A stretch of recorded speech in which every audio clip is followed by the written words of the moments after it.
The gods from prehistoric times were aliens, that is, living beings from another world who came to Earth from the far reaches of space. On Earth, they created or improved intelligent life. In numerous ancient mythologies of various nations around the globe, there is talk of gods who came from heaven, created humans, taught them art and science, and disappeared back into the sky after their work was done. They often had children with human wives, whom they left behind as governors after thorough instruction. Occasionally, it also happened that the gods from heavens quarreled with each other. They fought each other with flying houses or chariots by hurling lightning bolts at each other.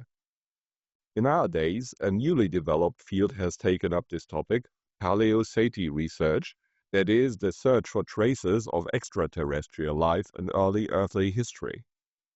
The best-known proponent of the ancient aliens theory is the Swiss scientist Erich von Däniken, who has been advocating the theory since the 1970s. Anyone who reads the relevant passages in the Old Testament cannot help but get the impression that Däniken is right. Many events in the Bible only become understandable through this interpretation. What was previously attributed to visions and allegories suddenly becomes harsh reality, reported by narrators who unfortunately did not exactly understand what was happening before their eyes. The true meaning of the text is only revealed to people of the 21st century who have an idea of technology. This is what Genesis 1:1 says right at the beginning of the creation story. In the beginning, God created the heavens and the earth. In the original Hebrew text, the plural word Elohim is used for God, which means those who come from heaven. So it was not just one who came down from heaven, but a whole group. Genesis goes on to say, and the Spirit of God was hovering over the waters. So the first step was to investigate whether the planet was suitable for creation.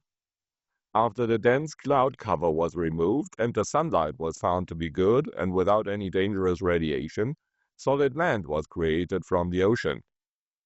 And God said, let the water under the sky be gathered to one place and let dry ground appear. This land was planted with plants and animals. Today we know that it is possible to create life from a tiny cell by means of genetic manipulation. Mankind on Earth is in the process of developing this technology. But plants and animals were not enough. The creators wanted to immortalize themselves in the newly created world and create beings that were similar to themselves, as Genesis reports. Then God said, let us make mankind in our image, in our likeness, so that they may rule over the fish in the sea and the birds in the sky, over the livestock and all the wild animals, and over all the creatures that move along the ground. So God created mankind in his own image. Male and female he created them. It is interesting how in some Bible translation God speaks in the plural, although otherwise God is only ever spoken of in the singular. One could take it for a plural majestatis, but only one verse later God created man in his own image, namely as man and woman. For translators who had no idea about genetic engineering, the translation of this passage may have been a problem, especially as he assumed that there was only one creator God. However, such inconsistencies show that Erich von Däniken's ancient alien theory is absolutely not made up out of thin air. Anyway, the creators enjoyed their earthly products, as Genesis 6 further reports. The sons of God saw that the daughters of humans were beautiful, and they married any of them they chose. The sons of God went to the daughters of humans and had children by them. However, God did not like this and wanted to destroy the humans. They gradually lost respect for the creators, for which they were not entirely innocent. However, some of the creators secretly created a gene database and demanded that Noah collect genetic samples. The ark was then carried over the Earth, that is, parked in a near-Earth orbit. When the situation on Earth had calmed down, Noah let a few birds fly out to test whether the Earth atmosphere was once again suitable for living creatures. As thanks for a miraculous rescue, Noah and his people had to make sacrifices to the creators. Another important passage is the destruction of Sodom and Gomorrah in Genesis 19. We don't know exactly what the reason is, but apparently the inhabitants of Sodom and Gomorrah have done something that the creators didn't like. God has heard about it, but wants to see for himself. But he does not go alone, because Genesis chapter 19 speaks of man and the plural. You almost get the impression that God, just like that, goes for a walk with a few friends, and Abraham simply joins them. In any case, during the walk, Abraham succeeds in convincing God that Sodom should not be destroyed if there are still inhabitants who are well disposed towards the creators. Before the troop has even reached Sodom, Abraham separates from the creators again and goes home. God, however, sends 2 angels to Sodom as scouts. They happen to meet Lot at a city gate, who invites them into his house. When the inhabitants of Sodom learn of this, they gather together and demand that the 2 men be released. Instead, Lot offers to rape his underage daughters, but the crowd refuses. The 2 creators just manage to prevent Lot from being lynched by the crowd. Then they use their ray guns. They struck the men who were at the door of the house, young and old, with blindness, so that they could not find the door. The next morning, Lot's guests urge him to hurry. When Lot hesitates, they take him and his family away by force and take them all out of the city. There they demand that he and his family move even further away and, if possible, go into the mountains. Under no circumstances should anyone turn around and look back. When after some discussion Lot's family is finally safe, the creators begin to bombard Sodom. Then the Lord rained down brimstone and fire from heavens on Sodom and Gomorrah, and destroyed the cities and the whole region and all the inhabitants of the cities, and what had grown on the land. And Lot's wife looked behind her and became a pillar of salt. Lot's wife has disregarded the warning not to turn round and was probably struck by a nuclear flash. The burns must have made her look like a pillar of salt. One of the most interesting passages in the Bible is the exodus of the people of Israel from Egypt. Exodus 3 speaks of a fiery flame that does not consume the thorn bush. Is this supposed to be an electric spotlight? We must not forget that the texts have been translated and copied over the centuries by people who did not understand what really happened. It is strange that God asks the chosen ones to appropriate their neighbors' possessions and take their valuables. But when Pharaoh refuses to let them go, he has sent the well-known 7 plagues. A plague of insects could be created by reducing their predators. A plague can be constructed in any laboratory, and some dye is sufficient for Red Nile water. Even plagues of locusts and hail can be artificially created with the right technology. When the journey finally begins, God personally guides his followers, as Exodus 13 tells us. By the day the Lord went ahead of them in a pillar of cloud to guide them on their way, and by night in a pillar of fire to give them light, so that they could travel by day or night. Neither the pillar of cloud by day nor the pillar of fire by night left its place in front of the people. The wandering through the desert following the Exodus is also full of passages that hint at foreign technology, that is, the staff Moses uses to search for water, and which could be a detector, or the ability to purify spoiled water. For the latter, there are now pills that can be bought in any trekking shop. According to the Bible, the known manna is said to have fallen from heaven, but the Jewish Kabbalah describes a fermentation machine that is said to have produced the manna. God shows himself to his followers on Mount Sinai, but they first have to cleanse themselves thoroughly, probably because of the risk of infection.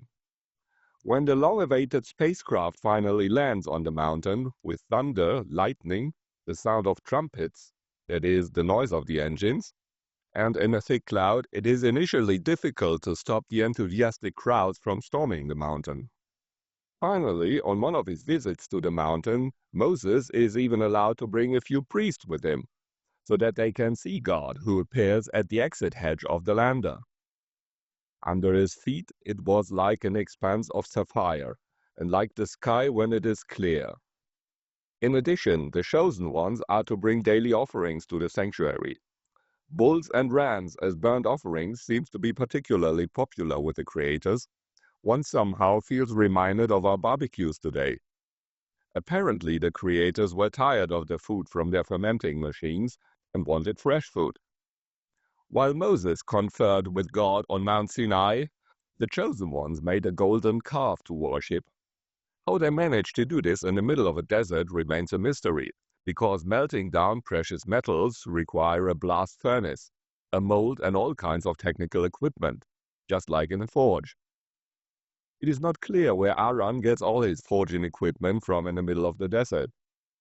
However, God is so angry about the golden calf that he would prefer to destroy the people immediately. Moses can only dissuade him with difficulty. In the end, however, God feels something like remorse that he almost let himself be carried away into an impulsive act. And because he is afraid of committing rash acts in his anger, he does not accompany his people himself from now on, but has an angel lead the way. To be on the safe side, however, God collects all the gold jewelry so that his people are not tempted again. Another topic in Leviticus 16 is infectious diseases.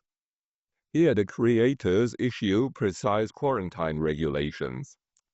Then there is the issue of access to the sanctuary, which is also precisely regulated, presumably so that no one can simply barge into the creator's private sphere. It is interesting to note that Aaron is to take off the holy garments that he puts on especially for entering the sanctuary and leave them there. He should then wash himself and put his own clothes back on. This is roughly how a doctor behaves today after a service in the intensive care unit. There are other interesting passages in the Old Testament that would go beyond the scope of this podcast.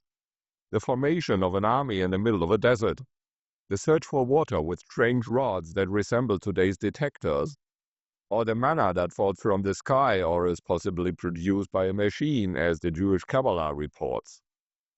Doubts about God's omnipotence also arise time and again, especially because the conquest of the land of Canaan does not succeed at the first attempt.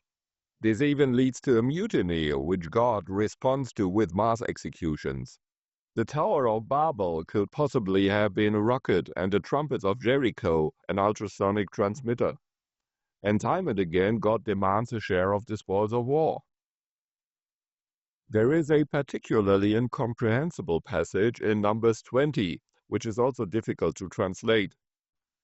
On the way round the land of the Edomites, the chosen ones come across a colony of snakes. Many of them die from the bites. The creators then show them how to treat snakebite with injections. Then Moses made a bronze snake and set it up. And if a serpent bit anyone, he looked at the bronze serpent and lived. If we use hypodermic syringes for the snake, the passage suddenly makes sense. And by looking at the syringe, the attending physician checks whether there is still air in the syringe body, which would be fatal for the patient. Gradually, however, the creators grow weary of their creation as they begin to withdraw. They hand over power to earthly representatives, such as Gideon or Samuel, and give them the Ark of the Covenant, a communication device with which they can contact God in an emergency. The Ark of the Covenant is apparently powered by a nuclear battery, as its improper orbital charging causes severe burns. The Book of Kings in particular often refers to God, his words, and his prophets. Various prophets in particular refer to him again and again, but it is not clear how they received their message. They do not have access to the Ark of the Covenant. This leads to the conclusion that these messages no longer come personally from God, but are the result of dream interpretations, inspirations, and the like. Occasionally, God is quoted without it being clear where and when he said it. From this stage onwards, religion has evidently become so independent that to maintain the cult, direct intervention by God is no longer necessary. Instead, there are now more and more prophets who claim to be acting on a divine mandate. It is clear that at this stage of development, jugglers and charlatans have discovered religion for themselves and are trying to gain influence through prophecy. The reader has the impression that many prophets are free riders trying to gain advantages from the mass movement. In the second book of Kings in particular, reference is repeatedly made to God. However, there is no evidence that he appears in person. It is mostly a matter of moral interpretations and obedience in advance, so that the protagonists endeavor to act in the spirit of God. Gradually, the prophets take on the role of mediators between God and the chosen ones, with the prophets acting as mouthpieces. However, they do not know exactly what is pleasing to God and are generally reliant on their interpretation and imagination. Perhaps the best-known biblical passage in which a prophet actually has an encounter with the creators, alias God, is the book of Ezekiel. Right at the beginning it says, "I looked and I saw a windstorm coming out of the north, an immense cloud with flashing lightning and surrounded by brilliant light. The center of the fire looked like glowing metal, and in the fire was what looked like 4 living creatures." This is roughly how someone would describe the landing of a spaceship if they had never seen one before and did not understand what was actually happening. The following description of the spacecraft and its crew is somewhat difficult to understand, but it was probably some kind of lander that could also move on wheels. The wheels were mounted in such a way that they could be turned in any desired direction, allowing the vehicle to change directions without the need for a turning maneuver. After landing, one of the creators addresses Ezekiel and repeatedly addresses him as Son of Man. Apparently, Ezekiel was not personally known to him. The form of address, Son of Man, also conveys a certain distance that only someone who is not from the same planet can have. But Ezekiel is given the task of bringing the children of Israel back onto the right path. It is not entirely clear why the Creator asks him to eat something that he gives him, and that looks like a scroll. It is possibly a drug or a tranquilizer, because Ezekiel is anything but pleased about his mission. After the briefing, Ezekiel is taken by aeroplane to his mission location, Tel Aviv, near the Kibar River. There he spends the next few days recovering from the meeting, before being sent further into the plane to meet with the creators again. They have already landed and are expecting Ezekiel. Strangely, they send him home again. Something seems to have gone wrong, so the mission is cancelled. Ezekiel is even given precise instructions to hole up at home and stock on food, because the creators are planning to cause a famine in Jerusalem. The reason for this lies in their disregard for the divine laws. For they rejected my ordinances and would not live according to my commandments. Consequently, the creators plan a judgment and the devastation of the land. In chapter 8, Ezekiel describes another encounter with one of the creators. This one apparently wears a kind of a spacesuit and abducts Ezekiel to a city or castle that is assumed not to be in the Promised Land but in India. In the 10th chapter, the spaceship hovers above him, as Ezekiel reports. He speaks of shining sapphire, a throne, a cloud, wheels and the sound of wings. Then the vehicle lands and moves forwards or sideways on its wheels as it pleases. In passing, Ezekiel mentions that he has encountered the same device before at the river Kibar. There may even have been several of them present, as Ezekiel describes several cherubim, all of which were constructed similarly to a landing craft. At the end of the mission, Ezekiel is brought back to Chaldea. In his later prophecies, Ezekiel still refers to God who had spoken to him. However, these are no longer direct revelations in the form of a landed spaceship. Now, Ezekiel also falls back on inspirations or visions and speaks of the word of God which is addressed to him. What remains, however, is the form of address, Son of Man. It is not until the 14th chapter that the creators reappear and whisk Ezekiel away to a foreign land. Literally, it says, "In the 25th year of our exile, at the beginning of the year, On the 10th of the month, in the 14th year after the fall of the city, on that very day the hand of the Lord was on me, and he took me there. In visions of God he took me to the land of Israel and sent me on a very high mountain, on whose south side were some buildings that looked like a city. He took me there, and I saw a man whose appearance was like bronze. He was standing in a gateway with a linen cord and a measuring rod in his hand. The man said to me, "Son of man, look carefully and listen closely and pay attention to everything I am going to show you, for that is why you have been brought here. Tell the people of Israel everything you see." What then follows is a relatively precise description of the temple and its precinct, reminiscent of a modern building survey of old buildings of which original plans no longer exist. The man who looks like that is, who was wearing a spacesuit, takes over the measuring, while Ezekiel has obviously been taking notes, because he cannot possibly have memorized the following set of numbers and dates. Finally, a spacecraft appears. "And I saw the glory of the God of Israel coming from the east. His voice was like the roar of rushing waters, and the land was radiant with his glory." They appear to be old acquaintances, as Ezekiel thinks he recognizes the face of a space traveler from previous encounters, including at the river Kibar. Ezekiel subsequently receives some instructions that he is to deliver to the people. These mainly concern the temple and keeping it clean. Among other things, the creators demand that no dead bodies should be brought into the temple. The creators also want a little more privacy and dictate a new temple order and a construction plan for a new sacrificial altar to Ezekiel. Essentially, this ends Ezekiel's encounter with the creators. He appears to be one of the few prophets who actually had contact with them.